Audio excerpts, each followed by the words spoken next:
નમસ્કાર મિત્રો, સ્વાગત છે તમારું આપ સૌનું શેરી ચેનલ ગુજરાતી સાહિત્ય વિથ નિકુંજ યુટ્યુબ ચેનલમાં. હું નિકુંજ પરમાર આપ સૌનું તહેદીલી સ્વાગત કરું છું. તો વાત કરવાના છીએ આજના વિડીયોમાં ગુજરાત ગવર્મેન્ટ બિગ અપડેટ. લાખો કર્મચારીઓ માટે દિવાળી સુધરશે કે નહીં મિત્રો? 2004 પહેલાં જે કર્મચારીઓ છે તેમાં જૂની પેન્શન યોજના દિવાળી પહેલાં લાગુ કરવામાં આવશે કે નહીં આવે તેના વિશે આપણે એક સારા સમાચાર લઈને આવ્યો છું. રાજ્ય સરકારે ઓપીએસ સહિતનો ઠરાવ ક્યારે આવશે મિત્રો, તો તેના વિશે વિગત ચર્ચા કરવાના છીએ. તે પહેલાં વોટ્સઅપ ગ્રુપ તે લોકો બંને બનાવે છે, લિંક ડિસ્ક્રિપ્શન મૂકું છું, હોય છે જોઈન થઈ જજો. તમને ચેનલ પર જે સરકારી કર્મચારી નિવૃત્ત કર્મચારી અને તમે લોકો શિક્ષણ જગતની હરેક માહિતી પ્રોવાઈડ કરવામાં આવશે. જ્ઞાન સહાયક, વિદ્યા સહાયક, કામી ભરતી, શિક્ષણ સહાયક અને કોઈ પણ સ્કૂલ ભરતી ટોપરનામાં જાણ કરવામાં આવશે. તો ચેનલ સબસ્ક્રાઈબ કરી બેલ આઇકન બટન દબાવવાનું ભૂલશો નહીં. તો મિત્રો ચાલો વિદ્યાર્થી મિત્રો વધારે સમય બગાડતા આજના વિડીયોની શરૂઆત કરું છું. તો મિત્રો 2004 પહેલાંના જે કર્મચારીઓ છે તેની ઓપીએસ જૂની પેન્શન યોજના શરૂ કરવા માટે ઘણા બધા જે આંદોલન કર્યા છે. ઓપીએસ સિસ્ટમ શરૂ કરવા માટે ઘણા બધા આંદોલન કર્યા છે. તેવામાં મિત્રો તેમાં હજુ સફળતા મળી નથી, પરંતુ આગામી દિવાળી આવી રહી છે.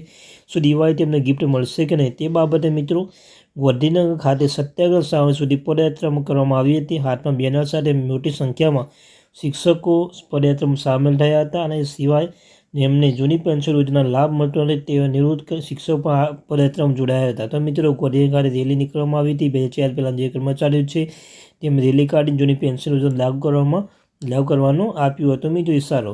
આજે જૂની પેન્શન યોજનામાં રાજ્યના વિભિન્ન જગ્યાઓ પર આવેલા શિક્ષકો અમદાવાદ કલેક્ટર કચેરી ભેગા થયા હતા. જૂની પેન્શન યોજના શરૂ કરવા માટે શિક્ષકો નારા પણ લગાવ્યા હતા.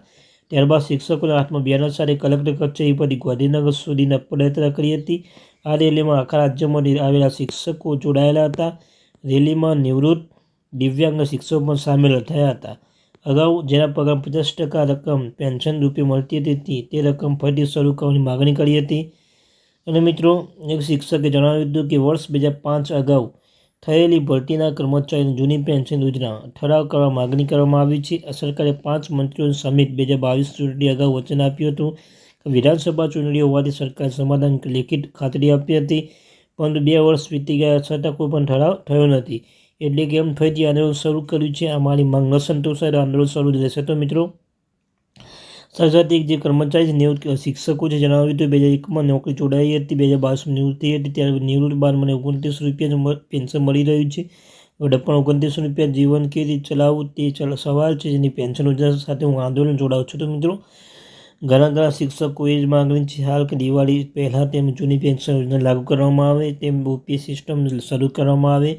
તો હવે સરકાર જોઈએ સરકાર શું નિર્ણય લેશે. દિવાળી પહેલાં જો ઓપીએસ સિસ્ટમ શિક્ષકોને 2004 પહેલાંની શિક્ષકો છે તેમના ખુશખબર આપશે કે નહીં આપે. તો મિત્રો આવી ઇન્ફોર્મેશન માટે ચેનલ સબસ્ક્રાઈબ કરીને બેલ આઇકન બટન દબાવવાનું ભૂલશો નહીં.